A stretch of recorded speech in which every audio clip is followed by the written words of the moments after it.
Senator Angus King. He's a member of the Intelligence and Armed Services Committee. He is live in Brunswick, Maine. Senator, thank you for joining us this morning. I want to get to Iran in a minute, but I guess just start by picking up on this discussion we've been having about this drama playing out in Washington this weekend. I see you're back in Maine. Before your flight yesterday, you put a hot potato in John Boehner's lap in the House. He's got this clean government funding bill, they're calling it. There's no defunding for Obamacare. They have to decide, the House Republicans have to decide this weekend what they're going to do with it. I just wonder, what is your expectation of what is going to happen in the House, and do you think we are, as everybody in this panel said, headed for a shutdown? Well, first, Steve, let me say, let the record show that the Senate did the right thing, passed a clean continuing resolution, sent it over to the House yesterday afternoon. I think there are two really important points. One of them sort of wonky. I don't want to get a little too wonky on you, but one is the so-called Hastert rule, that the Speaker won't bring a bill to the floor of the House unless it has the support of a majority of the Republican caucus. So what that means is the Republican caucus, I think, is 234 votes. That means like 120 people are holding the entire United States hostage. If he brought this continuing resolution to the floor that we sent him yesterday, just as is, and let everybody vote, chances are it would pass. It would get most of the Democratic votes and enough Republican votes to achieve a majority. But they've got this rule that if they can't have a unified caucus, then nothing comes to the floor. So that's one of the things that I think people should realize, that, you know, out of 535 people in Congress, this is like 120 or so that are, you know, it's the tail wagging the dog. The other thing that I think that's important, and it didn't come up in your earlier discussion, is there's a pernicious inner logic to what these characters are doing. They hate government. Yeah. They don't want government to work. They don't believe government can or should work. So to them, crashing the economy and crashing the government is a kind of weird success. And it's very hard to reach agreement with people who don't share a kind of basic appreciation of the institution. Well, this is dangerous. We've never been here before. On that point, let me just ask you about a situation that could be coming up and you may be confronted with as soon as you come back to Washington. That is, if the House Republicans this weekend pass some sort of additional provision dealing with Obamacare. There's been a whole range of possibilities discussed here. You know, one would be the far one is sort of delaying all of Obamacare by a year, but there's also talk of, you know, simply banning members of Congress and their staffs from receiving, you know, government subsidies under Obamacare, which would probably be more of a symbolic thing. Are there any potential changes, even like a symbolic one like that, are there any potential changes you might be willing to live with and pass a funding bill of the government? Well, I mean, if it's a provision that says we're going to honor our mothers every May, you know, that would be okay. But if it's substantive, no, I don't think so. And there is a principle at stake here, and that is, you know, we run the government, we do the right thing, we pass budgets, and then we argue about policy in the context of the legislation. This is a bad way, a precedent to establish that you can take hostages and then negotiate. I mean, have you seen the list of things that they're going to attach to the debt ceiling? I mean, it's everything but you know, I haven't yet seen that it has a statue of Ayn Rand on the mall. But other than that, I mean, it's everything that they want. If Rand Paul's watching, he perked up at that one, I think.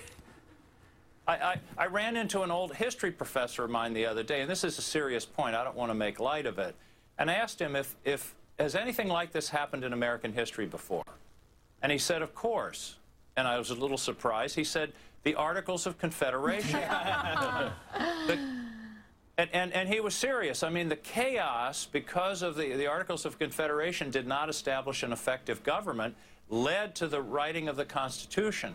And these people are willing to risk the economy, everything else on the altar of ideology, and this is a dangerous moment. It really is. Transitioning here, I want to make sure to ask you, though, about, you sit on the Intelligence Committee, you sit in the Armed Services Committee. I want to ask you about Iran and about this other huge news. Any other weekend, this would be a huge thing we're talking about right now. But this phone call between the President of the United States and the President of Iran. We know that the position of President of Iran is not the same. It does not represent the same politically in Iran as the President of the United States does. It's not necessarily the man who's calling the shots over there.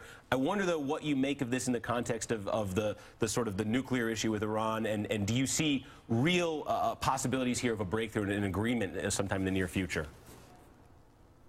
Well, all I know is, the press conference that we saw the president have yesterday, but it is potentially huge. I mean, this has been a really dangerous, destabilizing issue in the Middle East for at least 10 or 12 years. And a nuclear Iran is a dangerous thing for the entire world. So this could be a big breakthrough. Now, I remember hearing several years ago that the supreme leader, who's not the president, but the top guy — that's a great title, by the way, supreme leader — he has not been strongly in favor of the development of a nuclear weapon. I mean, that's sort of supposition, but I'm hoping that this really is a breakthrough. I know that the sanctions that have been applied to Iran by the United States and most of the rest of the world have really really have affected their economy in a significant way. And it sounds to me like some people are saying, is this really worth it? So there's a lot of steps between now and then, a lot of verification, a lot of those kinds of things. But the president's had two pretty strong breakthroughs in international relations in the last week, which, as you say, if it weren't for this drama that we were involved in, would be at the top of the front page. But I'm hoping that the Iran thing, as everybody is, will continue to move forward, because, boy, that would just be a huge relief to everybody, and really, I don't think you can say it would stabilize the Middle East, but it would certainly go a long way toward easing the tensions over there. Hi, Senator. This is Anna Marie Cox from The Guardian. I kind of want to return to the less optimistic negotiations with the Republicans and not Iran. Yeah. And I'm just wondering what you think the impact of the discussion that Ted Cruz had with the House Republicans is. Like, have you heard anything among the senators that you've talked to about that? I mean, it's a pretty unprecedented action, and I wonder what you think of it, and I wonder what impact you think it will have that there's this Republican senator whipping House votes. Well, it's a little unusual to say the least, but I think the problem they've gotten themselves into is that they've got their troops and their base sort of whipped up to the point where anything short of something dramatic, the repeal of the law or delaying a year or something like that, is not going to satisfy. They're in a corner, in other words, and that's a dangerous place to put people. And I don't know how they're going to get out of it. And the Speaker, at some point, he really has a choice. Does he want to lead the country, or is he going to be a captive? I mean, he keeps getting hammered by these people. That's got to be the worst job in America right now, is to be the Republican Speaker of the House. But at some point, we got to start thinking about the country. And as I say, the real hard part here is that some of these people don't care. I mean, they care about the country. I'm not accusing them of being unpatriotic, but they don't care if the government shuts down, and I don't think they care if we default on our debt. And by the way, we should stop saying debt limit. We should say the bill that allows the government to pay bills that's already occurred. That's what this is all about. Most people think this allows the government to spend more money. This allows the government to pay for money it's already spent. It's like at the end of the month, you run up your credit card and you spend all this money. At the end of the month, you say, well, I don't think I'll pay off my credit card this month. That'll ruin your credit, just as it would the credit of the United States. That's an important point, Senator. You got to have fewer syllables there to put it on a bumper sticker. I think that's the key. But we're short on time, but I want to make sure we have Jonathan Capehart who wants to get in. I want to make sure he gets in. Yeah, Senator, nice to see that you're at Bowdoin, or as I like to call it, the Carlton of Maine. So my question for you is, let's say we get to the point where we're looking at a breaching of the debt ceiling, or not paying our bills. Do you think the president should invoke the 14th Amendment?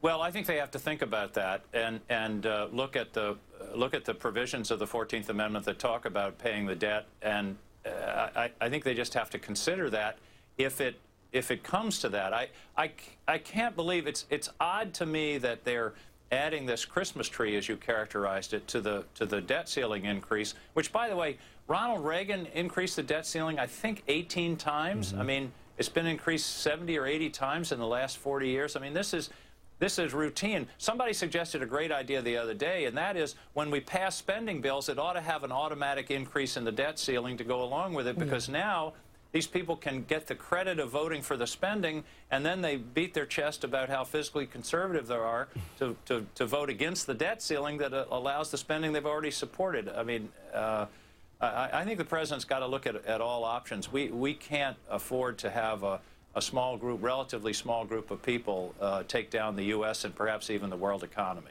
Okay, Senator Angus King taking a break in Maine, a brief break before returning to this mess in Washington. Thank you for taking some time and joining us this morning. Appreciate it.